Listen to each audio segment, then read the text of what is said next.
Hello, shalom, assalamu alaikum wa rahmatullah wa barakatuh. Salut à toi, jeune permaculteur. Alors aujourd'hui, je me permets de te contacter pour te montrer l'évolution de ce qu'on a fait dans la précédente vidéo. Donc on aperçoit que nos petits poivrons ont bien pris. Donc j'en ai sorti quelques-uns, les autres se trouvent là. Donc tout n'a pas pris évidemment, on fait rarement du 100%. Mais voilà, j'en ai pris 3 ici pour vous montrer que ça fonctionne bel et bien. Donc d'ici le 15 mai, ils auront, à mon avis, bon, je ne suis pas devin, mais à mon avis, ils feront cette taille-là, un petit 20 cm. Et on pourra les repiquer après les seins de glace. Alors aujourd'hui, qu'est-ce qu'on va faire? Un truc super génial, méga cool. Donc, on va planter des pommes de terre. Alors, pour cultiver des pommes de terre sans travailler du sol, comme je vous le disais, vous avez besoin évidemment de pommes de terre et de matière végétale, ici en l'occurrence de la paille, mais de la tonte de pelouse, des feuilles mortes, du broyat, fait très bien l'affaire également, et d'un couteau. Pourquoi un couteau? Parce que avec cette grosse pomme de terre par exemple, on va faire, alors je la jette nonchalamment, exprès, pour mettre en évidence la facilité avec laquelle on peut faire pousser des pommes de terre. Voilà. Alors moi, pendant quelques années, je me suis, d'ailleurs tu m'avais aidé une fois Clovis, je me suis cassé le dos à retourner la terre, à buter, etc., etc. Mais il suffit de faire ça, vous voyez, on met plus ou moins 30-40 cm entre deux pommes de terre, et ça va tout seul. Et donc, moi c'est ce que je conseille aux personnes qui commencent un potager. Le plus facile pour aller ameublir le sol, c'est de commencer par la culture de pommes de terre. Donc simplement positionnez vos pommes de terre sur le sol tel que je viens de faire et vous recouvrez vos plants. Voilà, simplement. On couvre, tranquille. Et c'est fini.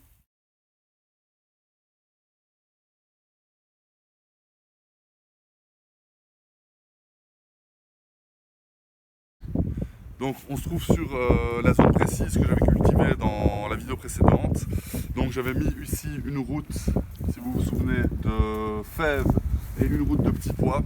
Alors malheureusement, la clôture de mon poulailler s'est écroulée et les poules ont tout mangé. Donc voilà, ça fait partie des aléas. Mais voilà, on va ressemer, ça fait partie de la vie. Donc ce qui pouvait se faire au mois de février se fait évidemment au mois de mars et peut également, en l'occurrence pour les petits pois et les fèves, se faire en avril. Donc je vais remettre une route de petits pois où j'avais mis avec ton aide Clovis ce treillis et une route de fèves, et comme je l'avais dit, je mettrai également des pommes de terre ici, parce qu'ici le but c'était de vous montrer la culture de pommes de terre sans travail du sol. Alors maintenant, je vais vous montrer autre chose. J'ai réalisé ma première couche chaude. On va voir ça tout de suite. Donc on n'est pas obligé de faire ça dans une serre. Donc moi j'ai fait comme je fais toujours quand je fais quelque chose que je n'ai jamais fait au potager. C'est-à-dire que je m'imprègne, je regarde un maximum de vidéos sur YouTube et à la fin, j'ai pris suffisamment d'informations pour oser me lancer. Comme j'en parlais dans les vidéos précédentes. Ce qui nous freine souvent, c'est la peur. La peur de l'échec, la peur de mal faire, la peur de ne pas savoir, la peur de se tromper. Et donc, voilà, c'est comme ça que j'ai toujours fait. Je regarde un maximum de vidéos, puis je me lance. Donc, on n'est pas obligé d'avoir une serre, je répète, pour faire ça. On doit se fournir en fumier. Ça peut être du fumier de cheval, du fumier de vache, du fumier de poule. Et ensuite, on fait une lasagne. Donc moi, j'ai fait un magnifique coffrage avec du bois de récup, comme vous pouvez le constater. Ce qui m'a coûté le plus cher, c'est la plaque de polycarbonate, viens voir, qui se trouve au-dessus. Et donc, j'ai commencé avec une couche de paille. Alors, j'ai la chance d'avoir un super voisin qui me donne de la paille gratuitement. Voilà, mais il existe encore des relations d'échange qui ne sont pas basées sur l'argent. J'ai mis une première couche de paille, ensuite j'ai tondu ma pelouse, et je dois vous avouer que c'est la première fois de ma vie que je tonds en plein hiver, mais j'avais besoin de matière azotée, et la pelouse constitue une matière azotée. Donc j'ai mis une première couche de paille, une deuxième couche de tonte de pelouse, j'ai remis de la paille, j'avais stocké toutes les fientes de mes poules. J'ai remis une couche de fiente de poule et ensuite je suis parti en fumier de cheval, fumier de cheval, fumier de cheval, fumier de cheval, et à la fin j'ai mis de la terre. Et donc on attend, on arrose abondamment, j'ai bien mis pour le volume ici qui représente approximativement 2 mètres cubes. J'ai bien mis 100 litres d'eau. Ok, on arrose abondamment. Et on attend au moins une semaine, 8 jours avant de planter. On met un thermomètre, on peut utiliser un thermomètre domestique au niveau de la surface du sol, mais pour voir si on a réussi notre projet, quoi. Et donc, moi, en l'occurrence, je crois que j'ai réussi ma première couche chaude. Donc, on va voir le thermomètre tout de suite. On est à 25 degrés. Donc, c'est nickel. Donc, j'ai fait ça il y a 8-10 jours. On est à 25 degrés. On peut mettre sa main dans la terre, on sent quelque chose un petit peu qu'elle est chaude. Donc, c'est magnifique. Donc, maintenant, je peux semer tout. On est au printemps, on sème tout. Ok, allez, on y va tout de suite avec les poivrons Yolo Wonder. On est là, tels que vous les aurez dans la box si vous avez la chance de l'acquérir ou de vous la faire offrir, c'est encore mieux. Donc, hop, hop. Il n'en reste pas, non, voilà. Donc on a une petite vingtaine, un peu plus de graines. 10, on a une trentaine de graines là. Donc on y va. Je me suis mis un petit guide. Ok. Hop. On fait une petite tranchée. Et alors on met une graine. Je vais dire tous les 5-6 cm. Je suis peut-être à 7 là. Donc voilà. Alors, qu'est-ce qu'on peut faire au mois de mars avec les biograins? Donc dans ce dossier, j'ai vraiment mis mon cœur. Ici, on a le synoptique avec toutes les graines présentes dans la box Les Biograins. Et donc en mars, on retrouve artichaut, aubergine, basilic, betterave, ciboulette, carotte, céleri à côte, cerfeuil, chou rouge, chou de Bruxelles, brocoli, coriandre, cresson, cumin, estragon de Russie, fèves des marais, laitue paumée, laitue à couper, navet, oignon, poireau, panais, persil, piment, pois, poivron, radis, tomate. Donc, on ouvre la box. C'est comme ça que vous la recevez à la maison. Avec le dossier qui est ici. Hein. Alors, ce dossier, je l'ai vraiment conçu avec mon cœur. J'ai mis un maximum d'informations dedans. Et donc, l'idée, c'est qu'un enfant en âge de savoir lire est capable de faire pousser les 40 variétés que je propose. Donc, on a une table des matières qui reprend les principes de base avec la couverture végétale, la culture sur but, la rotation des cultures, les associations de légumes au compagnonnage, la culture rotato-associative, comment reproduire ses graines, comment éviter les hybridations, comment conserver ses graines.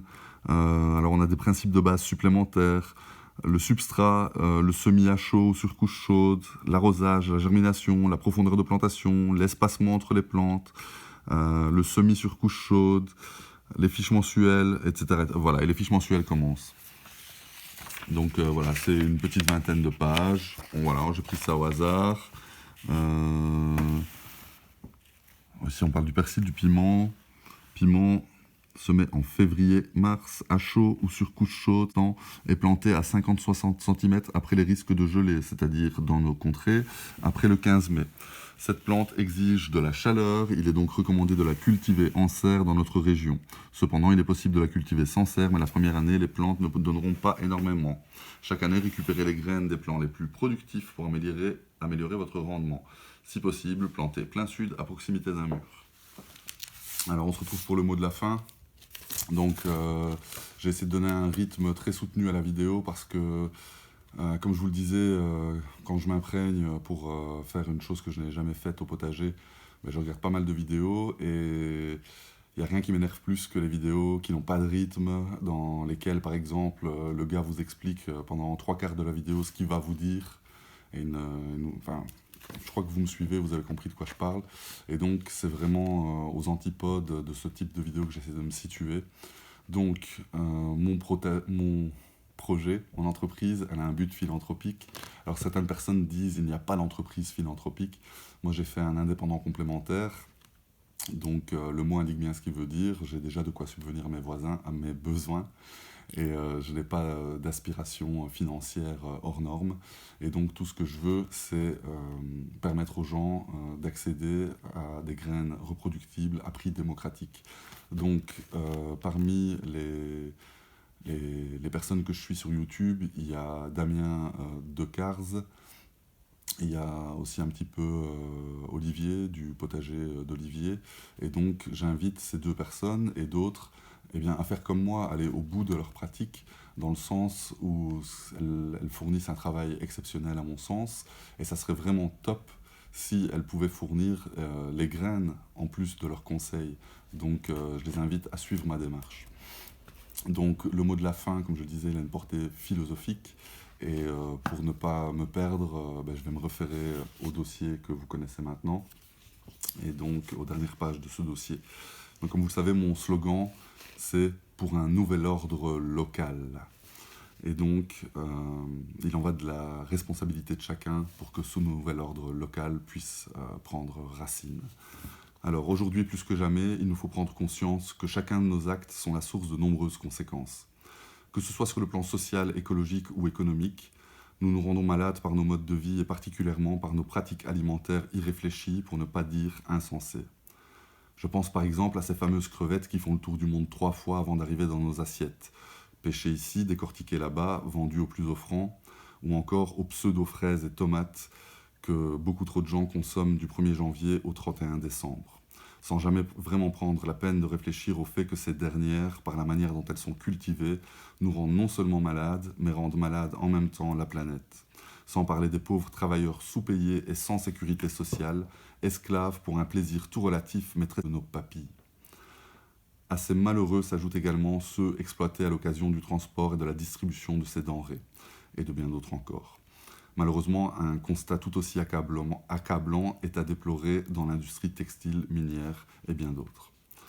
Alors, il est prouvé, évidemment, depuis bien longtemps que l'agriculture chimique intensive nuit non seulement à la santé des hommes à travers leur alimentation, mais aussi à travers les impacts néfastes que ces méthodes agricoles ont sur l'environnement.